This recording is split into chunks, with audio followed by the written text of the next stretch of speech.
Well, welcome back. From disrupted business trips to canceled vacation plans, COVID-19 hit the worldwide travel industry really hard. And experts are saying one thing is certain: traveling will look very different after the coronavirus pandemic is under control. Travel expert Gabe Saglie, our friend, is sharing 5 travel trends after coronavirus you might need to know about before making those plans. Gabe, it's great to see you there from home. And even though nobody's traveling. Is it the wrong segment? Oh my God. I thought we were. Am I late for this one? I'm sorry. That was the last segment. We've moved on to water now, dude. Okay. So I love that you have this map behind you right now. We can't really travel anywhere right now. At least you can look at the map and imagine. And I understand that according to data, a lot of Americans already have that place picked out. They are just raring to go. They know where they're going to go once this is all over.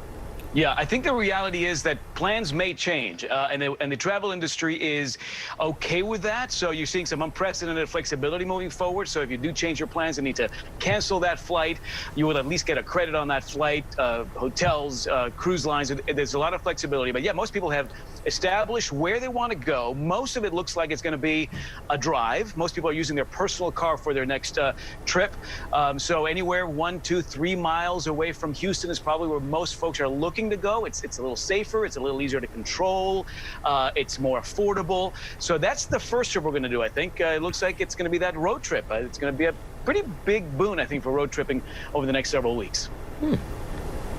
And I also think, Gabe, that many people, if they are able to travel at some point and they're saying, okay, I've got the money to do so, they're also looking for cheap and easy, right? So obviously the road trip kind of fills that a little bit, but if you want a deal. Yeah, that's it. So the flexibility is going to be key. So again, booking is going to be easy. Changing that booking is going to be easy. And I think we're going to see pricing at levels that we've not seen in many, many years. Clearly, value is a big incentive for travelers. So if you can get to that point where concern about safety, perhaps, is right in line with a price point that we can't resist, that's going to get certainly people traveling all over again. I think next year prices will go up. And, these airlines, a lot of these travel companies are going to have to make up the losses that we're seeing here in the first half of 2020. But for the initial get-go here, once we're over once these mandates begin to loosen up from state to state, I think you're going to be seeing some phenomenal pricing already. Some airfare sales for the latter half of 2020, cruise sales for the first quarter of 2021 already very robust. And Gabe, I know for many folks in the country, the last few months, and frankly around the world, we've all sort of been in a holding pattern, right? Canceling or postponing those trips. Do you expect June will be a little different?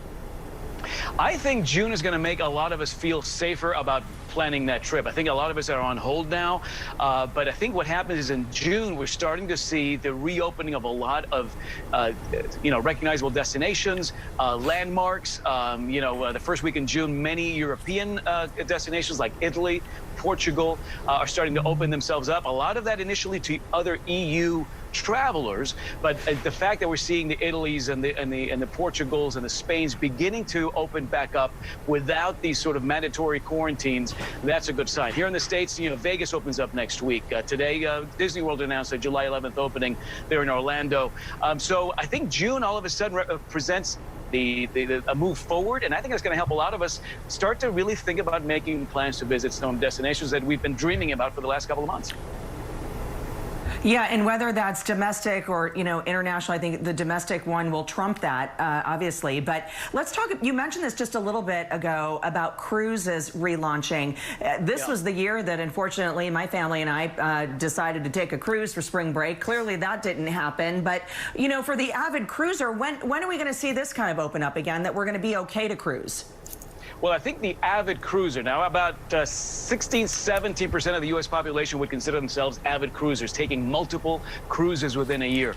And any one of those folks, plans that they may have had between, say, February and about July, August, have had to completely put those plans on hold. So these avid cruisers, these hardcore cruisers, they're just going to push their vacation plans down. So we are seeing a pickup in cruising bookings for the latter half of 2020, in particular, the first several months of 2021.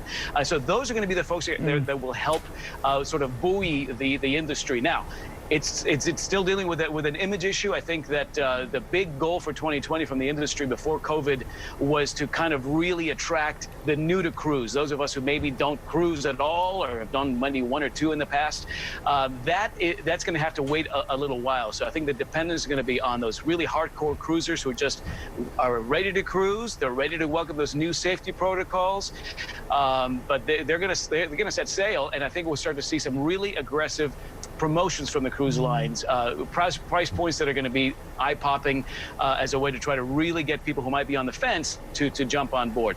The general idea, though, out there is that the cruise industry will be probably the slower one when you compare, when you look at the airline industry, we can look at the rental car industry, hotel industry. I think the cruises are going to just take a little while longer. It's going to be a long sail for them, and I think they're getting ready for that. All right, so more deals on cruises, more road trips, more domestic travel. Gabe, we're just about out of time, but I understand you just launched a brand new YouTube show, and this is so great because you know all things travel. You always know how to find the best deals and the best times to travel.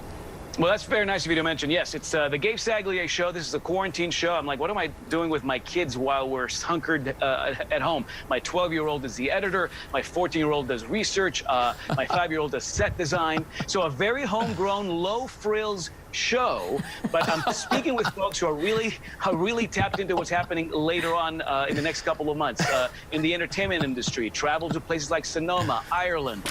So yeah, I'm getting big name folks on, but keeping it super approachable and accessible, just to keep the conversation about travel and the reopening of travel and culinary destinations accessible.